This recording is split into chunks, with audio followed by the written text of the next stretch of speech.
आइए आज हम लोग स्टडी करेंगे केमिस्ट्री में रिडॉक्स रिएक्शन यानी अपचयोपचय अभिक्रिया चैप्टर हमने पढ़ा। उससे संबंधित नीट में जो क्वेश्चन पूछे गए हैं अब उनके बारे में हम लोग स्टडी करेंगे।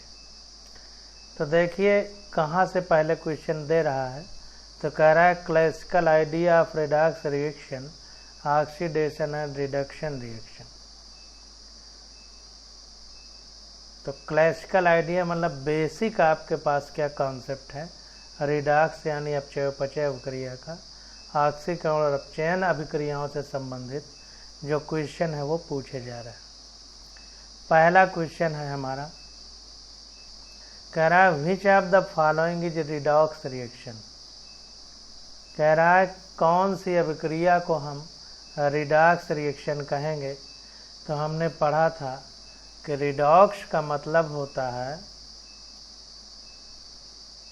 Redox is equal to reduction plus oxidation. तो जिस अभिक्रिया में ऑक्सीडेशन और रिडक्शन दोनों साथ साथ होते हैं उसे हम रिडॉक्स अभिक्रिया कहते हैं। तो इस प्रकार से पहले का बी आंसर हमारा सही हो जाएगा। कह रहा redox reaction are those chemical reaction which involve both oxidation and reduction simultaneously. तो उस अभिक्रिया में, उस रासायनिक अभिक्रिया में जिसमें ऑक्सीकरण और अपचयन दोनों साथ साथ होते हैं उसे हम रिडॉक्स अभिक्रिया कहते हैं। अब दूसरा क्वेश्चन देखते हैं। कह रहा है कि redox reaction in term of electron transfer reaction. तो अब हम ऑक्सीकरण अपचयन अभिक्रिया यानी अपचयोपचय अभिक्रिया को इलेक्ट्रॉन के स्थानांतरण वाली अभिक्रिया के रूप में देखेंगे और उसके बारे में जो क्वेश्चन पूछे गए हैं उनकी स्टडी करेंगे। तो देखिए कह रहा है कि without losing it's concentration ZnCl2 solution cannot be kept in contact with। कह रहा है बिना सांद्रता को का नुकसान पहुंचाए ZnCl2 विलयन को हम किस में नहीं रख सकते। चार विकल्प दिया है Pb Al Au Ag। तो कह रहा है कि ZnCl2 सांद्रता का नुकसान ना हो इसका, तो इस आधार पर कि सांद्रता का नुकसान ना हो हम किस विलयन में इसको किस धातु में हम इसको रख सकते हैं। चार विकल्प हमको दिया गया है। तो यहाँ पर देखिए इलेक्ट्रोकेमिकल सीरीज यानी विद्युत रासायनिक श्रेणी अगर आपको याद है तो आप इस क्वेश्चन को आराम से कर सकते हैं। तो विद्युत रासायनिक श्रेणी में जो Al है हमारा वो Zn से ऊपर है। तो Al चूँकि Zn से ऊपर है तो नीचे वाला ऊपर वाले को प्रतिस्थापित नहीं कर सकता। तो यहाँ पर देखिए कह रहा है only Al lies above Zn। केवल Al चार विकल्पों में से ऐसा है जो Zn से ऊपर है इलेक्ट्रोकेमिकल सीरीज यानी विद्युत रासायनिक श्रेणी में। अब NCERT में विद्युत रासायनिक श्रेणी बनी है, NCERT की बुक खोलिए, उसमें देखिए कि ये सही कह रहा है या गलत कह रहा है। Which can displace Zn from ZnCl2 solution। जो कि Zn को ZnCl2 solution से डिस्प्लेस कर सकता है यानी हटा सकता है।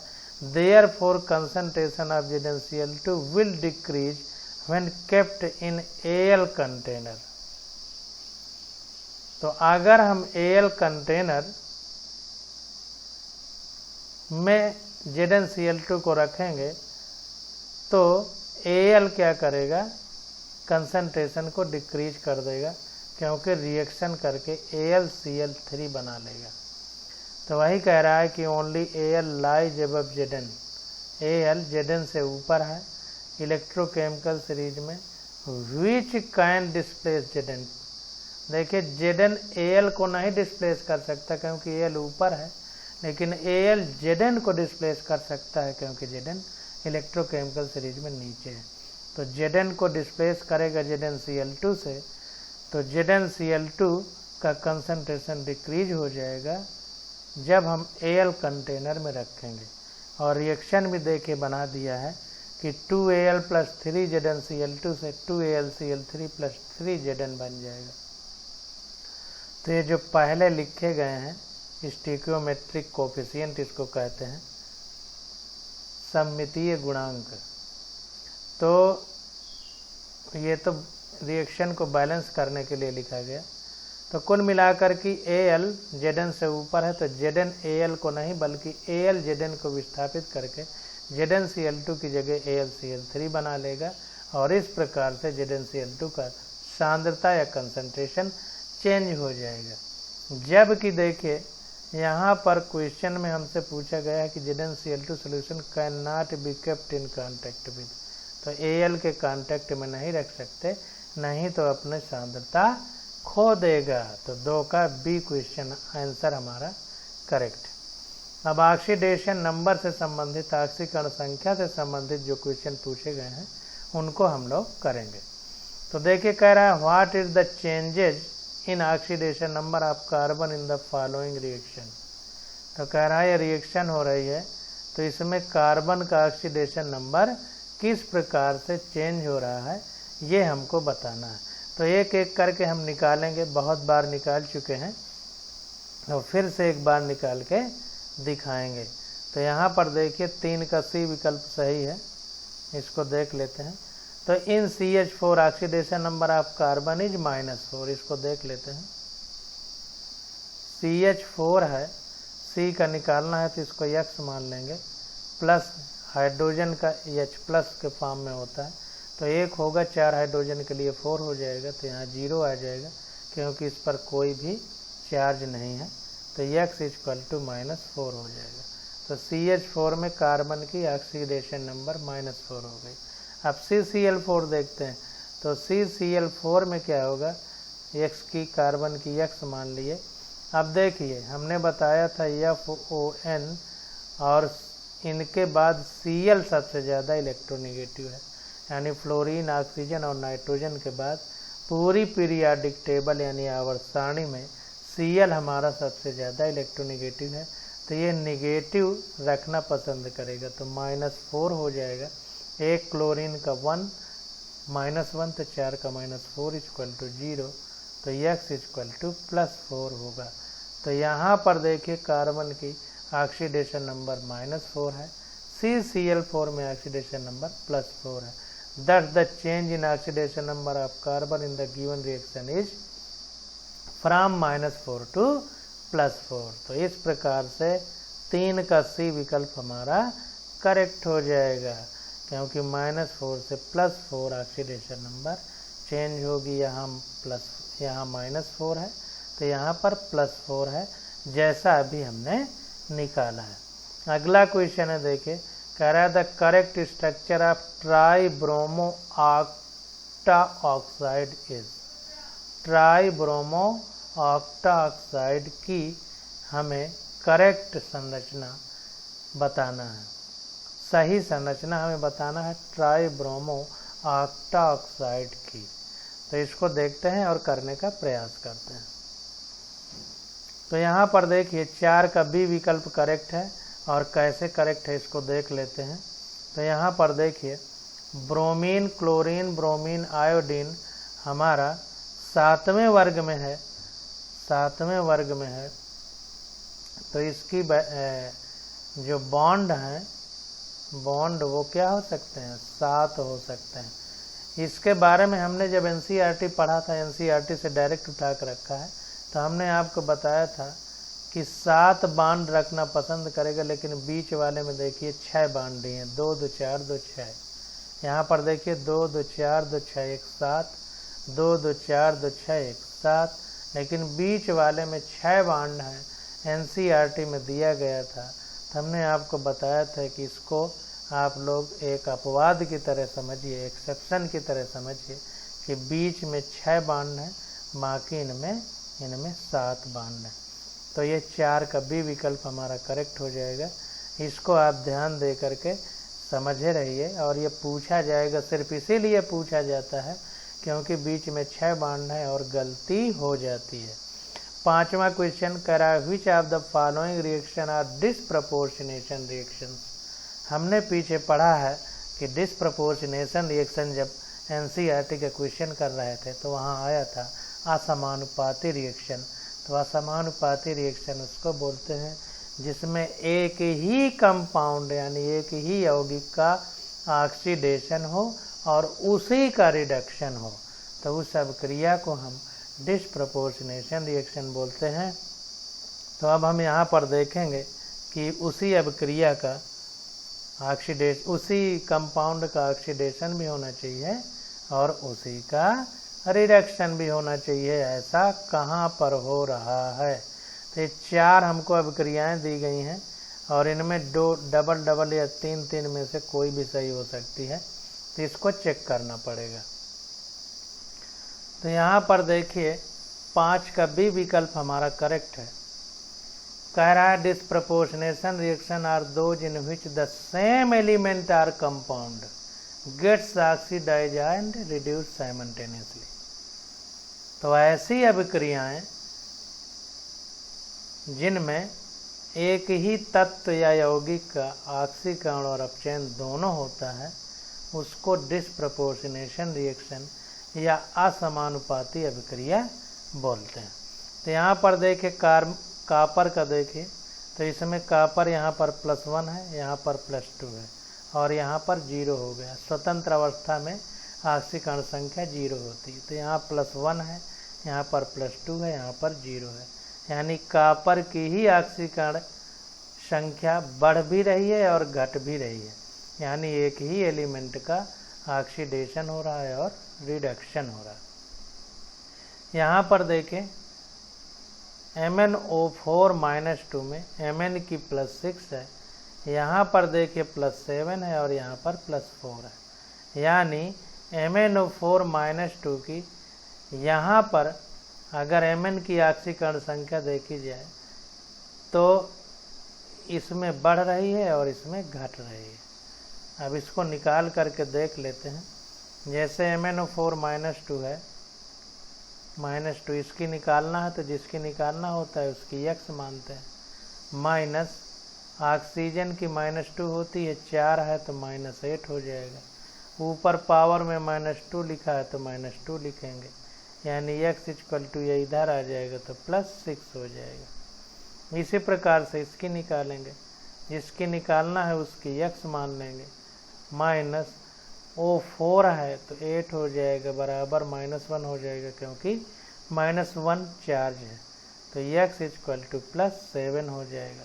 इसी प्रकार इसकी निकालें तो जिसकी निकालते हैं उसकी x मानते हैं, माइनस ऑक्सीजन 2 है, 1 का -2 तो 2 का -4 = कोई पावर में चार्ज नहीं है तो 0, तो x = +4 हो जाएगा।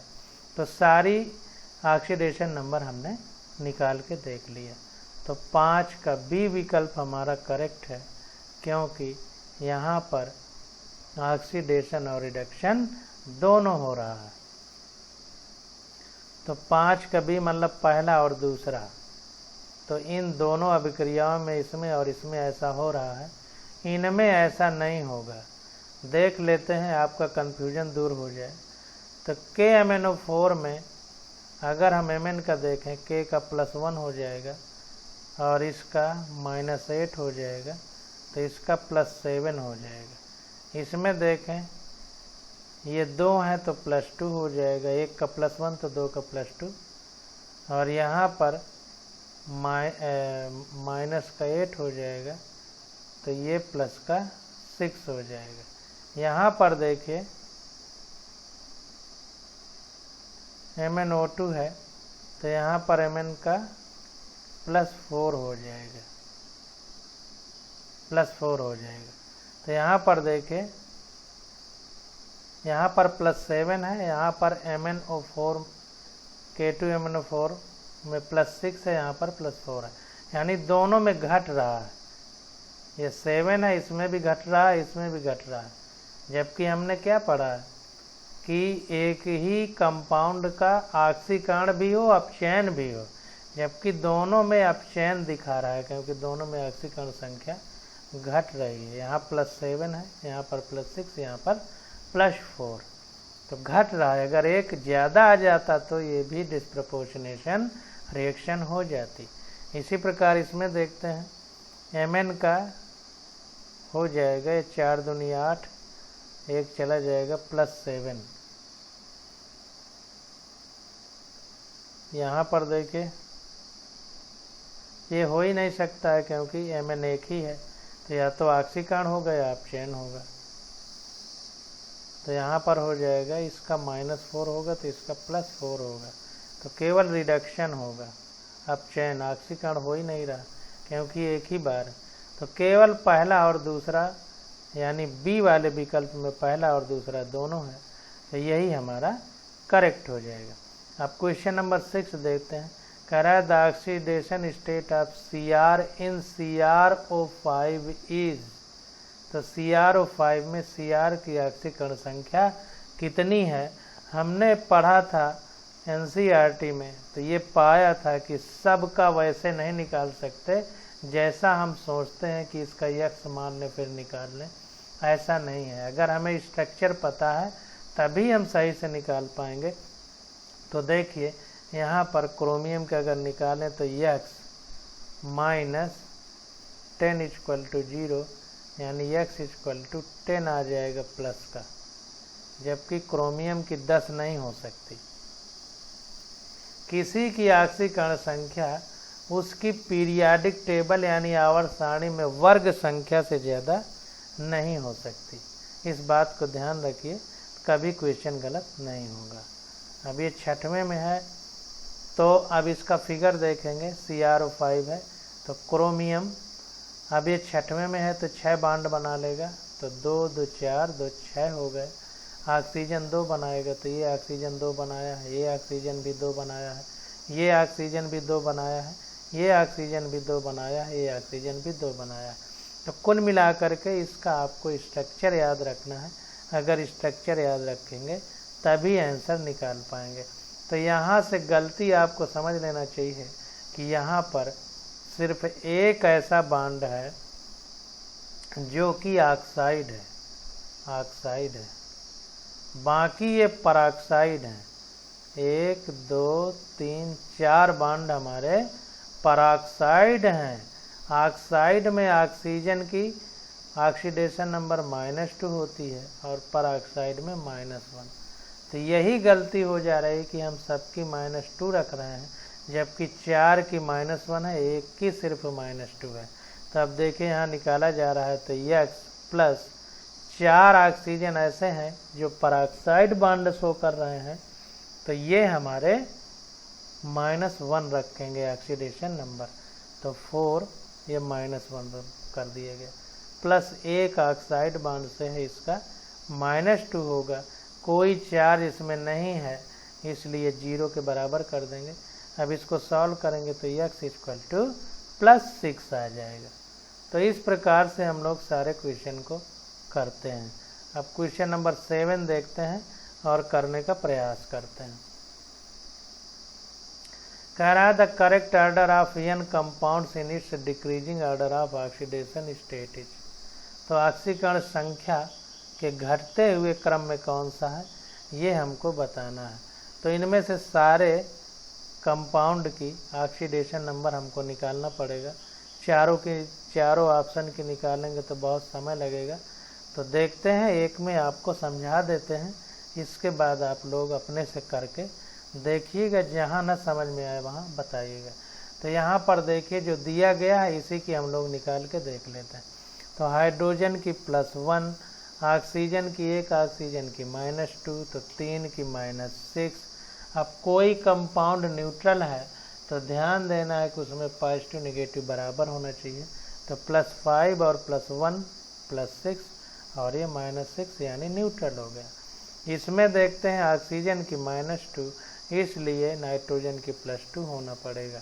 हमने आपको बताया था फोन, सबसे ज़्यादा इलेक्ट्रोनेगेटिव फ्लोरीन, फिर ऑक्सीजन, फिर नाइट्रोजन। तो यहाँ पर N और O यानी नाइट्रोजन और ऑक्सीजन दोनों है। ऑक्सीजन ज़्यादा इलेक्ट्रोनेगेटिव है इसलिए ऑक्सीजन -2 रखना पसंद करेगी, और नाइट्रोजन +2, क्योंकि ऑक्सीजन की इलेक्ट्रोनेगेटिविटी नाइट्रोजन से ज़्यादा है। ये देखिए स्वतंत्र अवस्था में है नाइट्रोजन, इसलिए 0 हो जाएगी। NH4Cl में Cl की -1 और H की +1, तो 4 है तो +4 हो जाएगी। अब प्लस का 4 है तो माइनस का भी 4 होना पड़ेगा, इसलिए ये -1 है तो इसको -3 होना पड़ेगा। अब देखें Cl आता है इसके बाद सबसे ज़्यादा इलेक्ट्रोनेगेटिव जो आवर्त सारणी में है। तो अब यहाँ पर देखिए नाइट्रोजन भी है, क्लोरीन भी है। नाइट्रोजन ज़्यादा इलेक्ट्रोनेगेटिव है, इसलिए -3 रखना पसंद करेगा। जिसकी ज़्यादा विद्युत ऋणात्मकता होती है वो ऋणात्मक चीज़ को रखना पसंद करता है, तो -3 होगी, इसकी -1 होगी, क्योंकि नाइट्रोजन क्लोरीन से ज़्यादा इलेक्ट्रोनेगेटिव है। तो इस प्रकार से 7वां क्वेश्चन का ए विकल्प हमारा करेक्ट हो जाएगा। अब 8वां क्वेश्चन देखते हैं और करने का प्रयास करते हैं। इसी प्रकार आप सबके निकाल सकते हैं oxidation number. For the redox reaction, ये रिडॉक्स रिएक्शन है, कह रहा है the correct coefficient of the reactants for the balance equation. तो यहाँ पर आपको कुछ नहीं करना है, 4 विकल्प दिए गए हैं, चारों को एक एक करके रख लेना है। इसमें चारों विकल्पों में सबसे आसान तरीका, जिसमें भी बैलेंस हो जाए वही आंसर हमारा करेक्ट हो जाएगा। इसको देखते हैं और करने का प्रयास करते हैं। तो यहाँ पर देखिए कह रहा है the correct balance equation is B. तो जो भी करेक्ट है, मतलब चारों को उसने रखा है यहाँ कोफिशिएंट को, जिसमें भी रिएक्शन बैलेंस हो गई वही आंसर हमारा करेक्ट हो गया। तो देखिए दूसरे को रखा तो इसमें 2 आ गया, इसमें 5, इसमें 16, इसमें 2, इसमें 10 और इसमें 8। अब देख लीजिए Mn इधर 2 है तो इधर भी 2 है, ऑक्सीजन इधर 4, 4, 8 है तो इधर भी, इधर ऑक्सीजन ये 4 दूनी 8, 5 चौको 20, 28 है, तो इधर भी देखिए ऑक्सीजन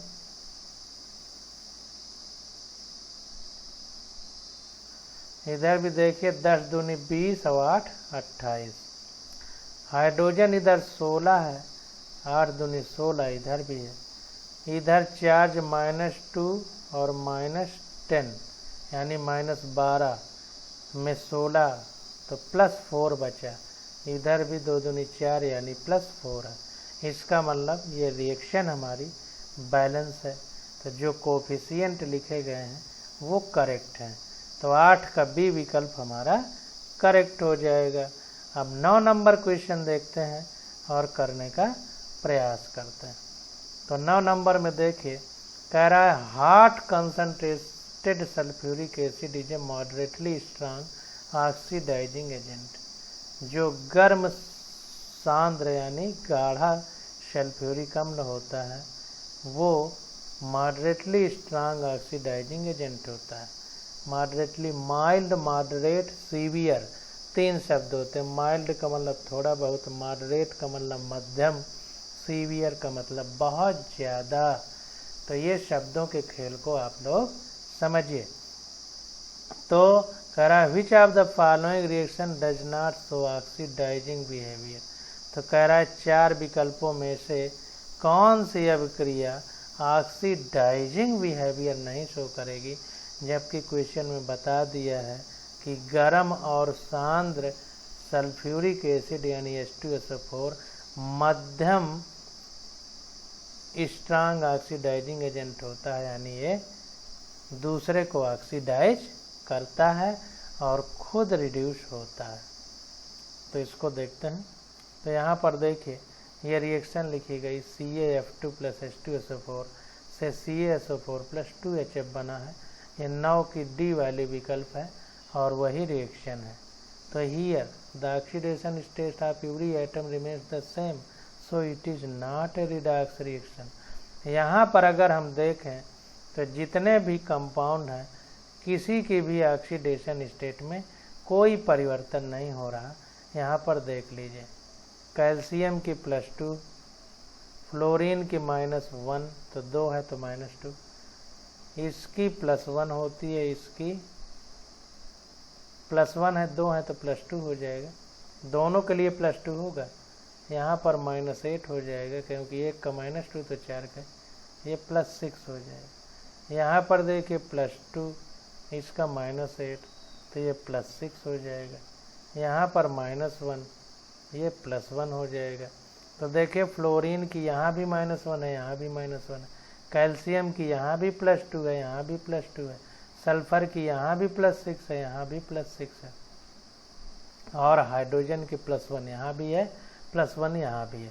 ये देखिए 2 हाइड्रोजन के लिए हमने +2 लिखा है ताकि इसको आराम से सल्फर का लिखा जा सके। तो 9 का डी विकल्प ऐसा है जहाँ पर न किसी का ऑक्सीडेशन हो रहा है और न किसी का रिडक्शन हो रहा है। तो कह रहा है which of the following reaction does not show oxidising behaviour. तो यहाँ पर ना ही ऑक्सीडेशन हो रहा है और ना ही रिडक्शन हो रहा है। अब देखिए यहाँ पर, अब देख कहेंगे आपके 3 विकल्प कैसे पता, तो यहाँ पर 0 होगा, यहाँ पर +2 होगा क्योंकि पूरे सल्फर का -2 होता है। तो यहाँ पर ऑक्सीकरण हो गया, गलत हो गया। यहाँ पर सल्फर का 0 है, यहाँ पर ऑक्सीजन का -4 तो इसका +4 होगा। यहाँ ऑक्सीकरण हो गया, ऑक्सीडेशन हो गया, ये भी गलत हो गया। यहाँ पर कार्बन का 0 है, यहाँ पर ऑक्सीजन का -4 होगा तो कार्बन का +4, यहाँ भी ऑक्सीकरण है, लेकिन यहाँ पर ना ऑक्सीकरण है और ना अपचयन है, जैसा हमने अभी देख लिया। तो 9 का हमारा डी विकल्प करेक्ट हो जाएगा। अब 10वां नंबर क्वेश्चन देखते हैं और करने का प्रयास करते हैं। कह रहा है H2O2 + O3 से H2O + 2O2 बन रहा है। दूसरी अभिक्रिया है H2O2 + Ag2O से 2Ag + H2O + O2 बन रहा है। कह रहा role of hydrogen peroxide in the above reaction is respectively.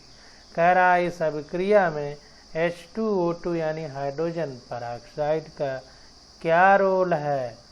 तो इसको हम देखते हैं और करने का प्रयास करते हैं। एक एक चीज़ को आसानी से आप लोग समझिए और यहाँ पर देखिए, हमने आपसे बताया था कि ऑक्सीजन का जुड़ना ऑक्सीडेशन होता है या हाइड्रोजन का निकलना ऑक्सीडेशन होता है, उसी का उल्टा। तो यहाँ पर देखिए O3 है और यहाँ O2 बन गया, यानी ऑक्सीजन का निकलना हो रहा है। तो ऑक्सीजन का जुड़ना ऑक्सीडेशन और निकलना रिडक्शन। अगर सिंपल भाषा में देखें तो अब यहाँ पर क्या है कि देखिए H2O2 में यहाँ पर अब ऑक्सीकरण संख्या के हिसाब से देख रहे हैं तो H2O2 परऑक्साइड है, तो परऑक्साइड में ऑक्सीजन की ऑक्सीडेशन नंबर -1 और यहाँ O2 बन रहा है तो स्वतंत्र अवस्था में है तो 0, तो -1 से 0 हो रहा है, यानी यहाँ पर ऑक्सीकरण संख्या बढ़ रही है। तो यहाँ पर ऑक्सीकरण हो रहा है, तो जाहिर सी बात है कि H2O2 का ऑक्सीकरण हो रहा है, तो जो होता है उसका उल्टा एजेंट होता है। तो चूंकि H2O2 का ऑक्सीकरण हो रहा है तो ये रिड्यूसिंग एजेंट की तरह काम करेगा यहाँ पर इस जगह। अब यहाँ पर O3 का 0 है ऑक्सीकरण संख्या, यहाँ पर -2 है, तो जाहिर सी बात है कि ऑक्सीकरण संख्या में कमी हो रही है, यानी अपचयन हो रहा है। और ये अपचयन कौन करा रहा है? H2O2, क्योंकि ये रिड्यूसिंग एजेंट यानी अपचायक की तरह काम कर रहा है। अब इसमें देखते हैं H2O2 की Ag2O से रिएक्शन हुई तो 2Ag + H2O + O2 बन गया। अब यहाँ पर क्या है कि H2O2 से O2 बना, तो यहाँ पर -1 है, यहाँ पर 0 हो गई, निकाल के बहुत बार हमने आपको बताया है। तो यहाँ पर -1 से 0 हो रहा है, यानी ऑक्सीकरण हो रहा है। तो ऑक्सीकरण होगा तो इसका उल्टा एजेंट होगा, तो ऑक्सीडेशन हो रहा है तो रिड्यूसिंग एजेंट की तरह काम करेगा। तो यहाँ पर अब अपचयन हो रहा होगा, तो यहाँ पर देखिए एक O का -2, तो 2 Ag का +2 और 1 Ag का +1, तो +1 से यहाँ 0 हो रहा है, यानी डिक्रीज इन ऑक्सीडेशन स्टेट, यानी रिडक्शन हो रहा है। तो कहने का मतलब ये है कि यहाँ पर रिडक्शन हो रहा है। रिडक्शन करा कौन रहा है? H2O2, तो यहाँ पर रिड्यूसिंग एजेंट की तरह काम कर रहा है। तो यहाँ भी रिड्यूसिंग एजेंट की तरह काम कर रहा है और यहाँ पर भी। तो H2O2 as reducing agent in both the reaction in which O2 is evolve. दोनों रिएक्शन में ऑक्सीजन निकल रही है और दोनों अभिक्रियाओं में H2O2 हमारा रिड्यूसिंग एजेंट यानी अपचायक की भूमिका अदा कर रहा है। तो इसलिए 10 का C विकल्प हमारा करेक्ट हो जाएगा। Reducing in first and second, तो पहले और दूसरी दोनों अभिक्रिया में जो हमारा H2O2 है यानी हाइड्रोजन परऑक्साइड है, ये रिड्यूसिंग एजेंट की तरह काम कर रहा है। तो इस प्रकार से आज हमने 10 क्वेश्चन किए हैं और इनको एक एक क्वेश्चन को आप लोग अच्छे से समझते जाइए। तो आज का लेक्चर यहीं तक। Okay, thank you.